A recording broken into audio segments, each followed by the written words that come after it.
The rusted steel felt like a memory against his throat, a cold, jagged line between this life and the last. He could taste the stale fear in the air, a flavor he knew all too well. The alley was a tomb, walls slick with the city's grime, the only eulogy the distant wail of a siren. It wasn't the dying that bothered him. It was the coming full circle. After all the miles, the mountains, the relentless forging of a new man in the crucible of solitude, to end here in a place just like the one he had crawled out of, was a joke so cruel only the gods could have written it. The voice in his ear was a rasp of gravel and whiskey. Think you can just disappear? You can't erase the ink, Echo. And in the sudden, sharp silence that followed, a single, venomous question took root in his soul. What if he was right? There was a time when the name Echo was a prayer on the lips of the fearful and a curse on the tongues of the dying. It was a name earned in blood and shadow, a name that had bought him a kingdom built on the rubble of other men's lives. But the throne was a cold, lonely seat, and the crown was a circle of thorns. The decision to abdicate wasn't a noble act. It was a desperate, primal scream for something more, a frantic surgery to sever a gangrenous limb before it poisoned the rest of him. He had walked away, leaving the ghost of Echo to haunt the ruins of his former empire. He had sought the harshest landscapes, the most unforgiving corners of the world, believing that physical suffering could somehow purify a corrupted soul. He called it the wanderer's path, a pilgrimage not of the feet, but of the spirit.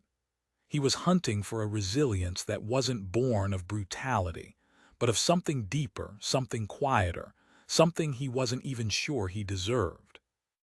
And now this, a relic from a buried life, a face he vaguely recalled from the chorus of sycophants who had once surrounded him. The universe had a sick sense of humor. He had stared down avalanches, navigated jungles that were green, living labyrinths, and walked through the skeletal remains of forgotten cities. He had meticulously, painfully, chiseled away at the monster he had been, trying to find the man beneath. And for what? To be cornered like a frightened animal, the past holding a blade to his future. The old instincts were thrumming just beneath his skin, a coiled serpent ready to strike. The muscle memory was there, a phantom limb twitching with the knowledge of a dozen ways to end this confrontation in a symphony of broken bones and spilled blood. The Echo wasn't dead. He was just sleeping. But another voice, a newer, softer one, rose to meet the serpent's hiss. It was the voice of the wind howling across a barren plateau, the murmur of a river carving its way through ancient stone. It was the voice of the wanderer. It spoke of a power that didn't need to shatter to prove its strength. It spoke of a resilience that bent but never broke. As the knife bit into his skin, drawing a single, perfect bead of blood, he stood at the precipice of a choice that would define his entire existence. Would he unleash the Echo, proving his tormentor right, proving that a man can never truly outrun his own shadow? Or would he trust the path he had bled for, the path of the wanderer, and see if this newfound resilience was real or just a beautiful lie he had been telling himself? The man behind him let out a low, guttural laugh. "Lost your voice, Echo." The big bad wolf got nothing to say. He closed his eyes, not in surrender, but in a final, desperate act of focus. The city, with its endless, indifferent hum, dissolved into nothingness. There was only the cold steel, the sour breath, and the crushing weight of his decision. The wanderer's path had led him here, to this brutal, inevitable crossroads, and his next move would be the only answer that mattered. Have you ever stood at a crossroads like that, trapped by a version of yourself you fought to kill, chained to a past that refuses to stay buried? We all have our own alleys, our own blades held to our throats. Maybe it's not a knife, but the cold, sharp edge of a failure you can't seem to move past. Maybe it's not a ghost from a criminal underworld, but the haunting echo of a parent's criticism, a lover's betrayal, a dream you let die. We all face these moments of truth, moments that strip us bare and ask that same terrible question. Are you still that person?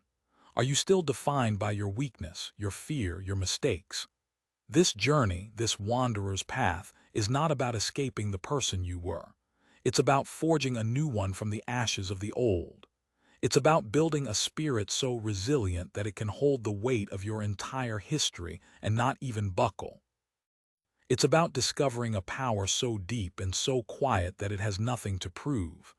Today, we begin that journey. We will uncover the secrets of a resilient spirit, not as a philosophy, but as a weapon. We will learn to face our own ghosts, not with anger, but with an unshakable strength. So take a deep breath. The path begins now. The first step on any path is recognizing the prison. For the man once called Echo, the prison was a kingdom of violence, but the bars weren't made of steel. They were made of a name, an identity. He believed he was Echo, so he acted like Echo, and the world confirmed his belief. His life was a feedback loop of his own creation. What is your prison? What is the name you have allowed yourself to wear like a brand? The procrastinator, the unlucky one, the one who never gets a break, the victim. These are not just labels. They are spells you have cast upon yourself. To begin the journey, you must first see the bars. You must understand that the identity that holds you captive is a choice. It might be a choice you made unconsciously, a choice born of pain or fear, but it is a choice you have the power to unmake. Imagine you are an actor who was handed a script the day you were born. The script tells you your character, your lines, your limitations. You've been playing the part for so long, you've forgotten you are an actor. You believe you are the character. Then one day you forget a line, and in that brief, terrifying silence you have a revelation. You are not the character. You are the actor holding the script. This is the first, gut-wrenching moment of freedom. It's terrifying because it comes with a crushing weight of responsibility. If you're the actor, you can no longer blame the script. The bad performance is on you. But this responsibility is the very source of your power. The moment you accept it is the moment you take back the pen. Our wanderer in that alley was being handed his old script. The man with the knife was an old cast member, trying to pull him back into a role he had abandoned. The old lines, the old violent choreography were all there, waiting for their cue. But he had spent years on the road, workshopping a new character, the Wanderer, a character defined not by his power over others, but by his mastery of self. A character whose strength was measured not in the fear he inspired, but in the peace he cultivated. The man with the knife could only see Echo. He was reading from an old script. The Wanderer's challenge wasn't to win the fight. It was to refuse to be in the play. What role is the world trying to cast you in today? When your boss dismisses your idea, is he casting you as the insignificant subordinate? When your family criticizes your choices, are they forcing you into the role of the perpetual disappointment? When you look in the mirror and hear that voice of doubt, is it your own internal casting director telling you you're not good enough for the lead role in your own life? The first act of defiance, the first step on the wanderer's path, is a silent, internal no. No, I will not say that line. I will not play that part. You don't have to scream it. You just have to know it. You have to feel the weight of the script in your hands and make the conscious, deliberate choice to let it fall. This isn't about inventing a new, perfect you overnight. It's about creating a space. A space between the character you've been playing and the actor you truly are. In that space, resilience is born. In that space, you are no longer bound by a predetermined narrative. You are the author, and your story can be anything you want it to be. So right now, I want you to name the role you are done playing, the script you are ready to set on fire. See it, feel it. And then with a quiet, unshakable resolve, let it go. This is your first step. Welcome to the wanderer's path. Now for the map. Every wanderer needs a guide, but this map isn't of the world, but of the mind. Its landmarks are not physical, but philosophical. Its compass is not magnetic, but moral. The Stoics, the original wanderers of the soul, gave us this compass. They called it the dichotomy of control, a simple, brutal, and life-altering principle. Some things are up to us and some things are not, and all of our misery comes from confusing the two. Think of our wanderer in that alley. What was in his control? The knife, the man holding it, the years of violence that led to this moment.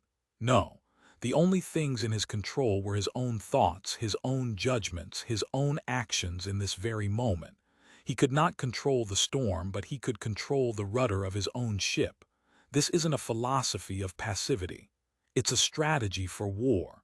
It's about a ruthless triage of your energy. It's about refusing to spill a single drop of your lifeblood on battles you cannot win. Most of us live our lives in a state of perpetual war with reality. We curse the traffic. We lament the rain. We resent the choices of others.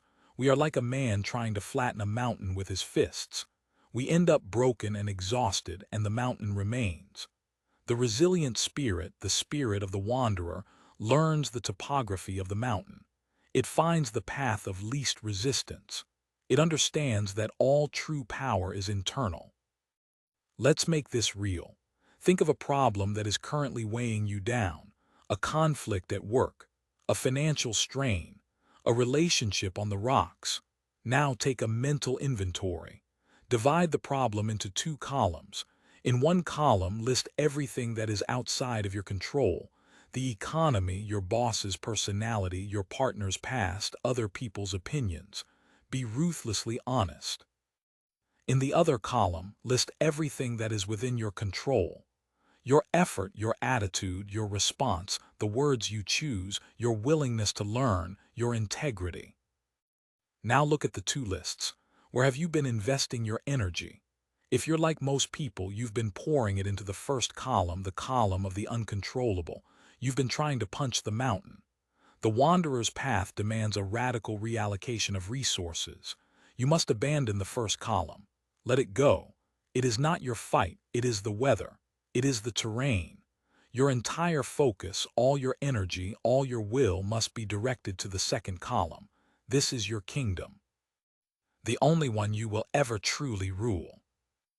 Our wanderer, with death a breath away, made this shift in a heartbeat. He stopped trying to control the man. He stopped regretting the past. He focused only on what he could control: his breathing, his fear, his choice. He slowed his own heart. He quieted the screaming in his mind. He created an island of stillness in a sea of chaos, and on that island he found his strength. He found the way forward. This is not a one-time revelation. It is a daily, hourly discipline. It is a mental muscle that must be trained. Every time you feel that surge of anger, anxiety, or despair, pause. Ask the question, is this in my control? If the answer is no, you must practice the art of letting go. It will feel unnatural at first. Your mind is addicted to the drama of resistance. But with every conscious release, you become stronger. You become lighter. You stop carrying the weight of the world. The dichotomy of control is not about indifference. It is about precision. It is about becoming a surgeon's scalpel, not a sledgehammer. It is about reclaiming the vast stores of power you have been giving away. The power to choose your response. The power to define your own reality. The power to walk your own path, no matter how treacherous the terrain. This is the compass of the wanderer. Carry it with you, and you will never lose your way. The next landmark on our journey is the fortress. Every wanderer needs a stronghold, a place to weather the storm. This fortress isn't on any map. It is built in the landscape of your mind. The Stoics called it the inner citadel, an unbreachable sanctuary of peace and clarity that no external chaos can ever touch. Our wanderer in that alley retreated to his inner citadel. The noise, the fear, the imminent threat of death, all of it was happening outside the walls. Inside, he was untouchable. He could observe the siege without being a casualty of it. This is not a metaphor. It is a psychological skill, a form of mental armor that can be forged through daily practice. How do you build it? You start with the mortar of perception. The Stoic philosopher Epictetus said, "People are not disturbed by things but by the views they take of them." This is the master key. It unlocks the prison of emotional reactivity. The event itself is neutral. It is a blank slate. It is our interpretation of the event that creates our suffering. The job loss is not the problem. The story we tell ourselves about the job loss, "I'm a failure, I'll never recover," is the problem. The rejection is not the wound. The story we tell ourselves about the rejection, "I'm unlovable, I'll always be alone," is the wound. The knife at the throat is just a fact. The story we tell ourselves about it, "This is the end, I am powerless," is the terror. To build your inner citadel, you must become the unwavering guardian of your own mind. You must stand at the gates and challenge every thought that seeks entry. You must ask of each one, "Is this an objective truth, or is this a story I'm telling myself?" Most of our pain is self-inflicted, born from the horror stories we write and then choose to believe. Stories of victimhood, inadequacy, and fear. These stories are the invading army. Let's practice now. Bring to mind something that is causing you stress.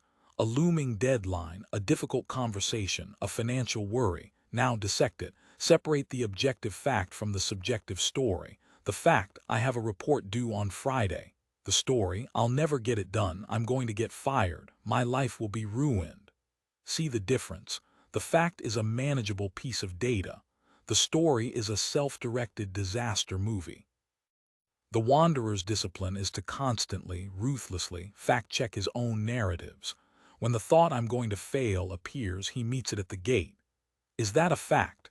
Is failure a certainty? Or is it just one possible outcome?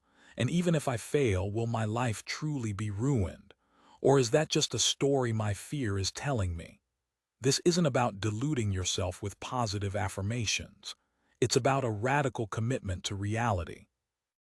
Our wanderer did not pretend the knife wasn't real. He did not imagine he was somewhere else. He saw the situation for exactly what it was. A man with a weapon was threatening his life. That was the fact. He refused to add the story, "My past has finally hunted me down to destroy me." He stayed with the fact. And from that place of brutal, unadorned reality, he could access his training, his resilience, his power. Building your inner citadel is a lifetime's work. It is a form of mental martial arts. Every time you catch yourself spinning a negative tale, you gently but firmly bring yourself back to the facts. Every time you choose a calm, measured response over a panicked one, you lay another stone in the wall. Every time you resist the urge to catastrophize, you reinforce the gates. Over time, you will have constructed a place within yourself that is impregnable. The storms of life will still come.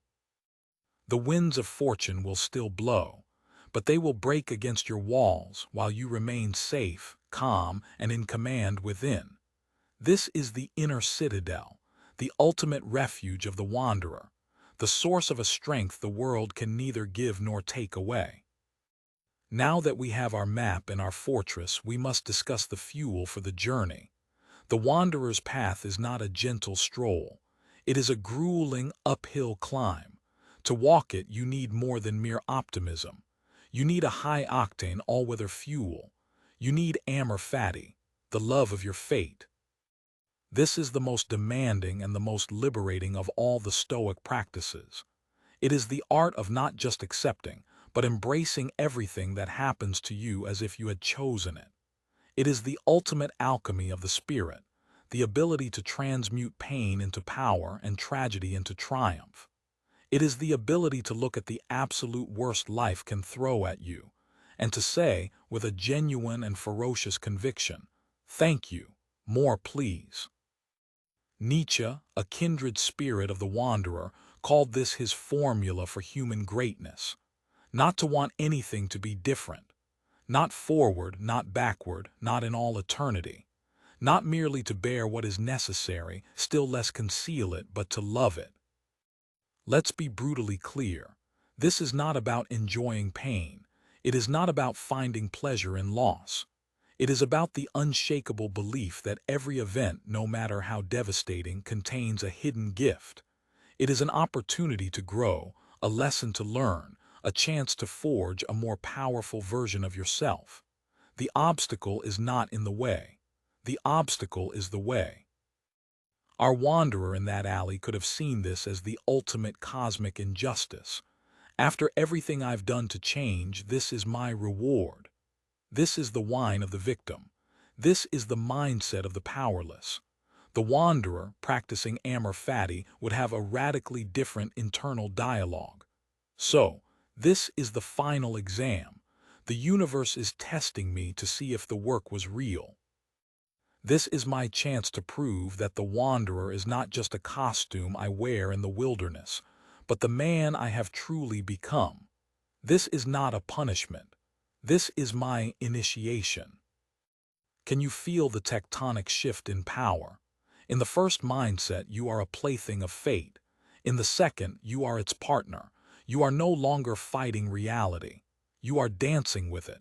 And when you dance with reality, you cannot lose. Because whatever happens, you have willed it. You have embraced it. You have chosen to use it as fuel. How do you apply this in your own life? Start with the small irritations. The next time you're stuck in traffic, instead of seething, try this. Say to yourself, good, this is an opportunity to practice patience, a chance to listen to that audiobook. I choose this traffic jam. I love this traffic jam. It will feel insane at first. Your mind will rebel, persist. The next time you fail at a task, instead of descending into self-loathing, try this. Perfect. A lesson in humility, an opportunity to learn what doesn't work. I choose this failure. I love this failure. The next time someone betrays your trust, instead of drowning in bitterness, try this.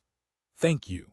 This is an opportunity to strengthen my own character, a chance to practice forgiveness. I choose this betrayal. I love this betrayal. This is not a psychological trick. It is a fundamental rewiring of your relationship with the universe. It is the understanding that life is not happening to you. It is happening for you. Every challenge, every setback, every heartbreak is a bespoke training program designed for your own evolution. It is the precise resistance you need to get stronger. Our wanderer understood this at a cellular level. His years on the path had been a long, brutal education in amor fati. He had learned to love the ache in his muscles, the gnawing hunger, the profound loneliness. He had trained himself to see every hardship as a teacher. And so, in the alley, facing the final lesson, his training kicked in. He did not see a dead end. He saw a crucible. He did not see a tragedy. He saw a test, and he was ready to ace it. Amor fati is the ultimate invincibility cheat code, because if you can learn to love whatever happens, then nothing can ever defeat you. Everything only serves to make you more. It is the fire that burns away everything that is not essential, leaving only the pure, unbreakable steel of your spirit. So I ask you, what are you fighting in your life right now? What obstacle are you cursing? I challenge you to look at it again, to see it not as a curse but as a blessing in disguise, to embrace it, to love it, to use it as the very fuel that will carry you forward on your own wanderer's path. We have the map, the dichotomy of control, the fortress, the inner citadel, the fuel, amor fati. Now we must speak of the walk itself, the gate of the wanderer. It is a walk of deliberate, conscious action, guided by an unwavering internal compass. It is the practice of living with arit, a Greek word that means more than just virtue. It means excellence. It means living up to your highest potential in every single moment. This is not about perfection. It is about intention. It is about closing the gap between the man you say you want to be and the man you are in your actions. For most of us, that gap is a chasm. We aspire to be disciplined, courageous, and kind. But in the moment of truth, we hit the snooze button. We avoid the difficult conversation. We choose the path of least resistance. We know our values, but we don't live them. The wanderer closes the gap. The wanderer understands that character is a verb. It is something you do moment by moment. It is forged in the fire of 1,000 daily choices. The choice to get up when you want to stay in bed. The choice to eat the healthy food when you crave the junk. The choice to speak the truth when a lie would be easier. The choice to hold your tongue when you want to lash out. Each of these small victories is a hammer blow, shaping the raw ore of your potential into the tempered steel of character. Our wanderer in that alley faced a choice that was anything but small. The echo, the ghost of his past, screamed for a familiar response, overwhelming, decisive violence. It was the easy path, the well-worn neural highway in his brain. But the wanderer, the man he had spent years becoming, was committed to a higher form of excellence. The arete of the Stoic warrior. The excellence of wisdom, courage, justice, and temperance. His wisdom was the ability to see beyond the immediate threat to the long-term consequences of his actions. His courage was not the absence of fear, but the mastery of it. His justice was not about revenge, but about doing the right thing, even at the ultimate cost. His temperance was not weakness, but the iron control of his own inner beast. His choice was not about survival. It was about identity. It was about answering the question, who am I? Not with words, but with a single, decisive action. How do you cultivate this in your own life? You begin by drafting your own code of conduct, your personal set of virtues. What is your non-negotiable? What does it mean for you to be an excellent human being? Write it down, be brutally specific. I am a person who keeps their word. I am a person who faces their fears. I am a person who treats others with respect, even when they don't deserve it. This is your personal constitution. Once you have your code, your life becomes a training ground for living it. You must become a vigilant observer of your own behavior. At the end of each day, conduct an honest review. The Stoics called it the evening meditation. Where did I fall short of my own code? Where did I succeed? What did I learn? This isn't about shame, it's about data collection. The goal isn't a perfect record. The goal is relentless, incremental improvement, to close the gap 1 millimeter at a time. This is the walk of the wanderer. It is a slow, methodical, and often grueling process. There will be days you stumble. There will be days you fall flat on your face. The gap will seem to yawn wide open. In those moments you must practice self-compassion. The wanderer is not a god. The wanderer is human. The goal is not flawlessness, but forward momentum. Get up. Dust yourself off. Take the next right step. Our wanderer did not achieve enlightenment on a mountaintop. He forged it in a million small steps, in years of relentless self-examination. The man in the alley was not just a threat. He was a pop quiz, a final exam, a mirror reflecting the ultimate question. Did you do the work? Have you closed the gap? Are you the man you swore to become? And in that moment, with the world holding its breath, his actions would be his final answer.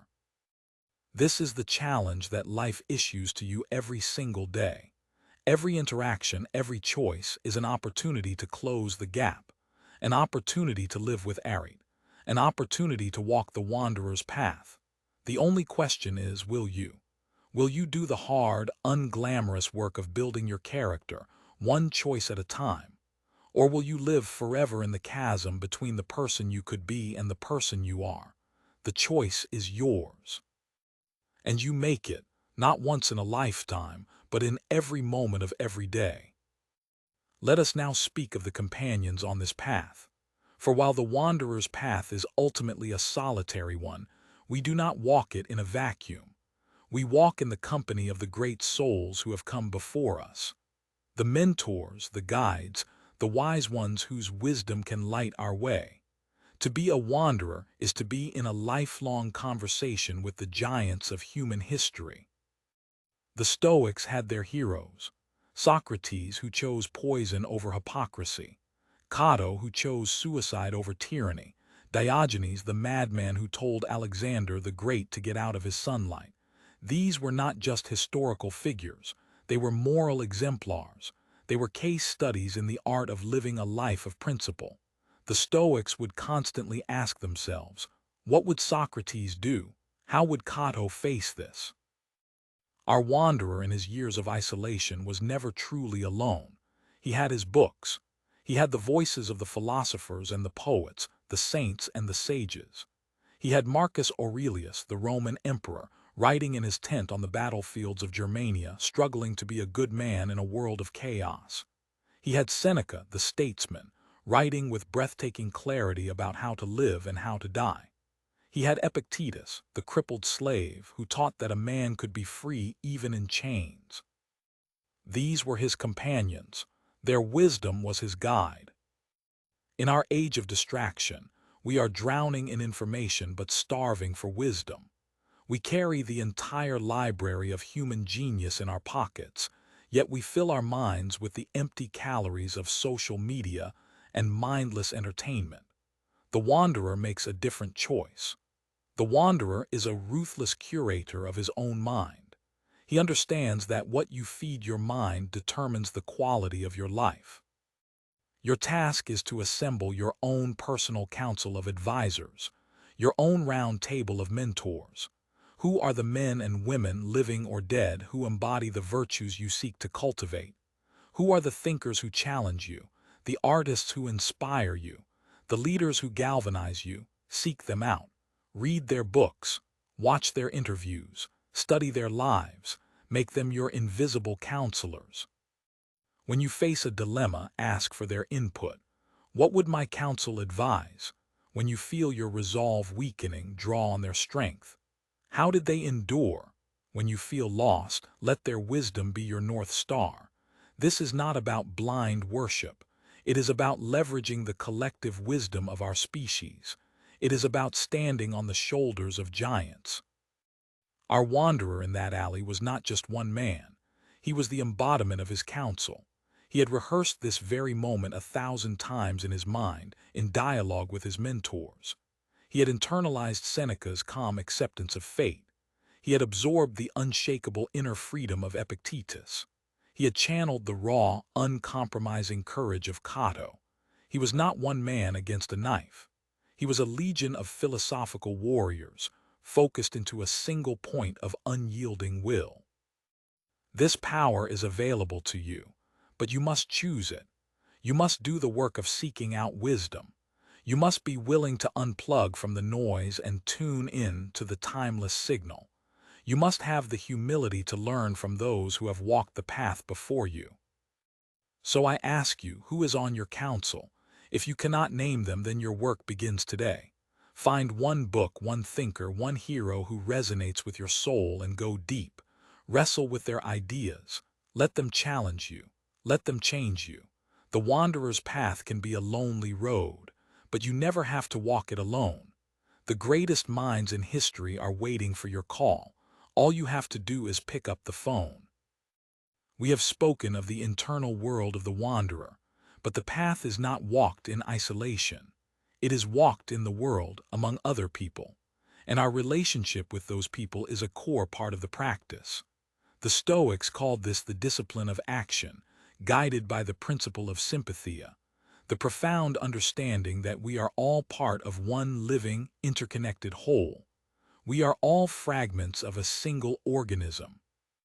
Marcus Aurelius, the philosopher king, wrote in his private journal, "What is not good for the hive is not good for the bee." This is a revolutionary concept, especially in our modern world of hyperindividualism.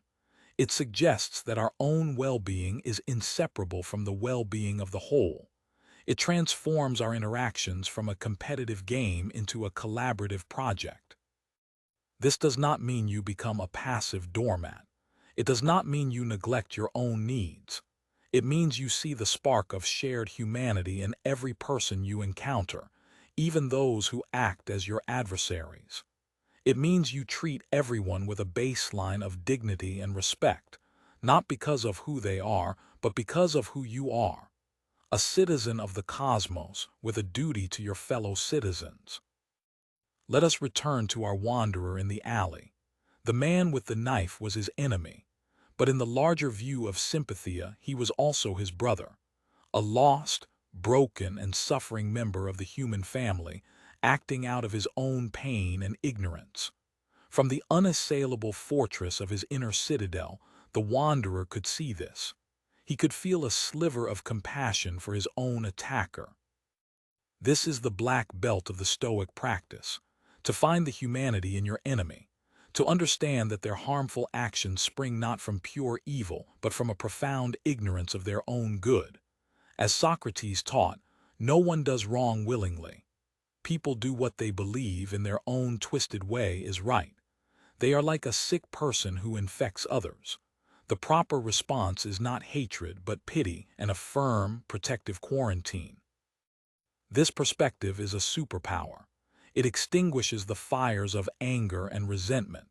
It opens up a new playbook of possible responses. Instead of meeting aggression with more aggression, you can meet it with a calm, centered, and compassionate strength.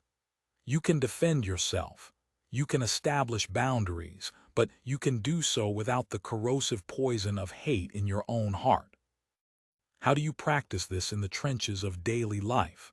The next time another driver cuts you off, instead of losing your mind, try this.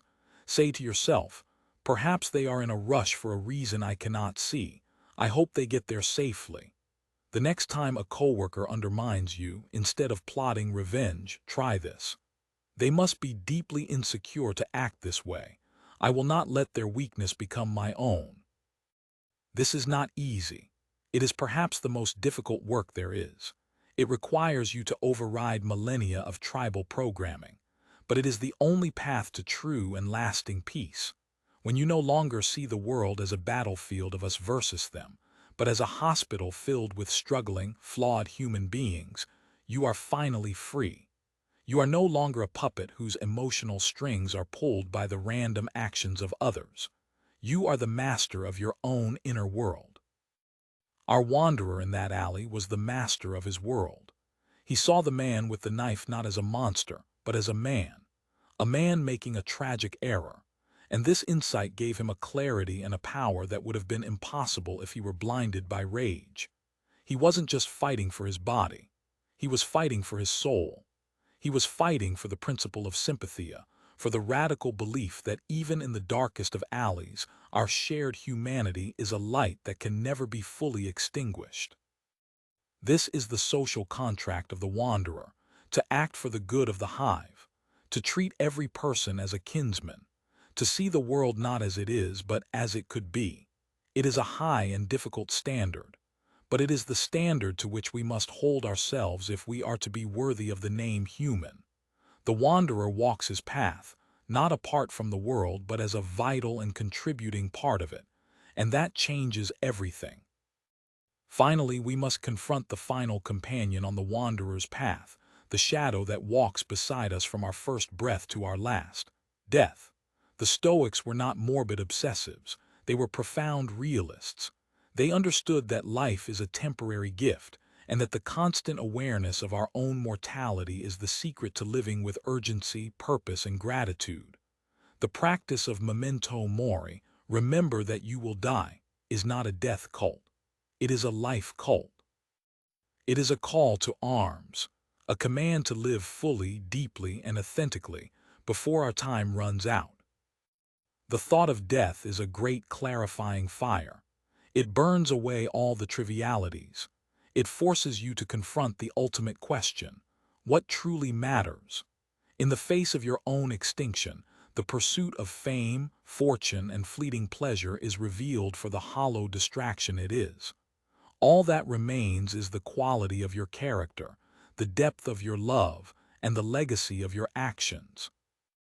Our wanderer with the knife at his throat was having an intimate conversation with his own mortality. It was a conversation he had been having for years, in the wild, empty places of the world where life is fragile and death is ever present. He had learned to see death not as an enemy, but as his most trusted advisor. Given that my time is short, he would ask himself each morning, how shall I live this day? How shall I face this challenge? What is the most important thing? This is a question we should all have tattooed on our souls. The Stoics recommended a daily practice of negative visualization, to spend a few moments each day contemplating the loss of everything you hold dear: Your health, your wealth, your loved ones, your own life. The point is not to create anxiety, but to cultivate a ferocious gratitude. When you remember that everything you have is on loan from the universe, you learn to cherish it more. You hold it with an open hand. You love it without clinging. And when the time comes to return it, as it will for all of us, you can do so with grace and acceptance, knowing that you squeezed every last drop of meaning and joy from the time you were given.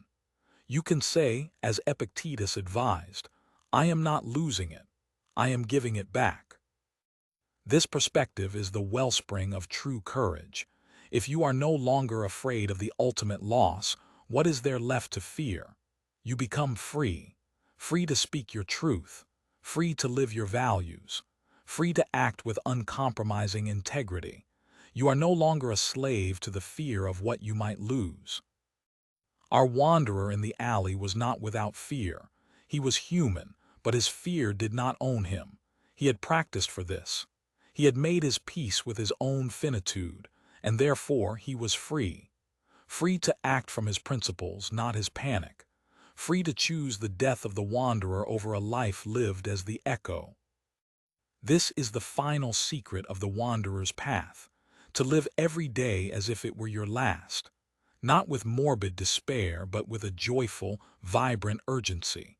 To love with all your heart, to work with all your might, to leave the world a little more beautiful and a little more just than you found it. So I invite you to befriend your own mortality. Let it be your guide, your teacher, your motivator. Do not run from it. Turn and face it. Let it strip away your illusions and reveal what is essential. Let it be the fire that forges you into the person you were always meant to be. The wanderer's path is not about arriving at a destination. The path is the destination. It is a way of being, a way of seeing, a way of living. It is the path of the resilient spirit, and it is a path that is open to all who have the courage to walk it. So what happened in the alley? Did the echo return in a blaze of violent glory, or did the wanderer find another way? The truth is, the outcome is secondary. The victory was in the choice. In the moment of ultimate pressure, when the man he was fought the man he wanted to be. He felt the muscles in the arm around his neck tense for the final, brutal act. The city sound seemed to magnify, a last, poignant symphony of a life about to be extinguished. He took one final, deep breath, not of surrender but of profound acceptance. He had walked his path.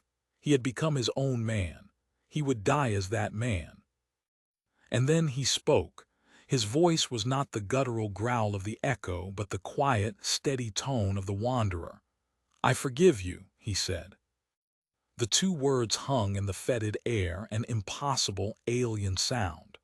The man behind him went rigid. The knife wavered. It was a heartbeat of pure confusion, a tear in the fabric of his violent reality. And in that heartbeat the wanderer moved. It was not the explosive, shattering violence of his old life. It was something else. It was a dance of leverage and balance, of precise and almost gentle redirection. A disarm, a joint lock, a whisper of movement. And then the man was on his back, the knife clattering harmlessly away, and the wanderer was standing over him, his face not a mask of triumph, but of a deep and sorrowful compassion. The man on the ground stared up, his eyes wide with a mixture of terror and awe. "What? Who are you?" he gasped. The wanderer looked down at him, and he saw not an enemy but a mirror of his own haunted past, a man trapped in a prison of his own making. "I'm a man on a path," he said, his voice soft. "Just like you. This doesn't have to be your path." He turned and walked away, leaving the man, the knife, and the last ghost of echo in the shadows. He did not look back. The path was ahead, a path of resilience, of purpose, of peace, the wanderer's path. And now it is your turn. Your own alley awaits. Your own ghosts are whispering your name. The world is asking you the same question. Who are you? The path is laid out before you. It is not an easy one. It is fraught with challenges and setbacks, but you now have the map. You have the fortress. You have the fuel. You have the companions. You have everything you need to take the first step. This is more than just a video.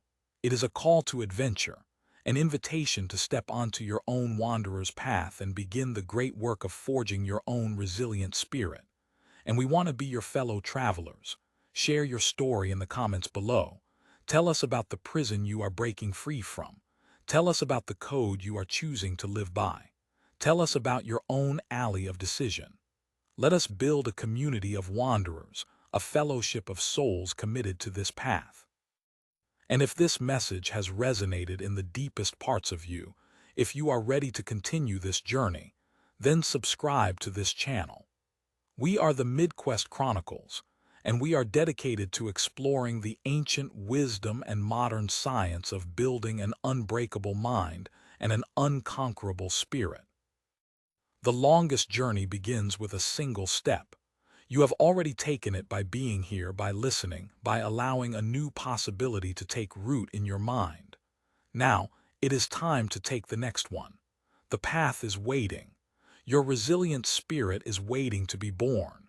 The only question that remains is, will you answer the call?